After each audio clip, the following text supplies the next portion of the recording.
Good evening. আজি হৈছে দাদাৰ বিশেষ দিন, মানে আজি তাৰ জন্মদিন, সেইবাবে ঘৰলৈ আহিলোঁ। এয়া গোটেইখিনি একদম বিচনাৰ ওপৰত উঠি কিমান যে কথা শেষেই নহয়। এইদৰে কথা পাতি পাতি আমি আলহী আহিলে, এইবোৰ আলহী কাৰণে মই খানা বনোৱাত লাগি গ'লোঁ।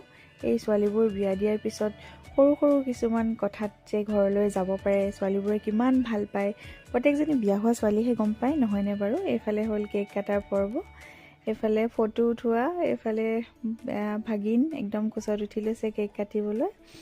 আমি খানা ৰেডি কৰি আছোঁ। এইফালে বৌ মই পূৰা ভগাই আছোঁ আৰু সকলোকে ভিডিঅ' কৰা নহ'ল, মানে যিকণ পাৰোঁ যেনেকৈ পাৰোঁ কামৰে মাজে মাজে সকলোবোৰ ধৰি ৰাখিবলৈ চেষ্টা কৰিলোঁ আৰু এইবোৰ বনালোঁ।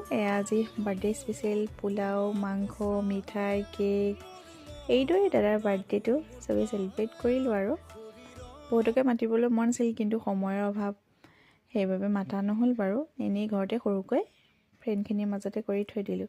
তেনেহ'লে আজিলৈ আহোঁ, শুভৰাত্ৰি।